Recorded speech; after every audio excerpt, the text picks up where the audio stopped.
I have a farmer who grew the soybean and was asking me what they can do with the soybean.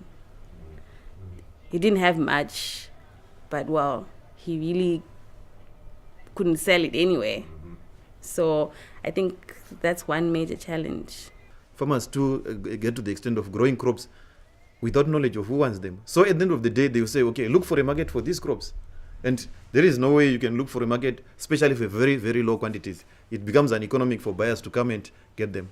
Sometimes even if you take them through that, okay, before you make a decision what crop to grow, try to find the buyers. What I'm doing is agronomy trials, trying to see which are the best varieties. But when we find out which ones are the best, we don't just throw them to farmers. We also ask for market information. Are they preferred on the market? Where we promoted the use of pea fertilizers and gypsum in the production of newly improved varieties of groundnuts. It was a big success, which I think was witnessed by two of the members of parliaments who came and witnessed the field that we hosted. So we looked at the number of pods that a groundnut plant can produce. Usually they range to about from 50 to about 60 pods per plant, but through the intervention that we did, they found that on average each plant had 250, 210 pods per plant, and it was a huge success. And we had 3 companies started to move from Harare and to go and station themselves right in the midst of the community so that they could buy the ground. It was a good move. After teaching farmers on farming as a business, how to make money from what they are doing, I've noticed that farmers in Gurue, they have shifted from the traditional practice of farming where they used to commit large hectares of land to maize. Now they are committing large hectares of land to crops, specifically legumes, that are giving them more money.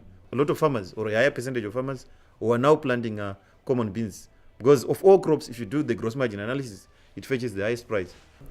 Most soybean producers in Zimbabwe are producing it commercially.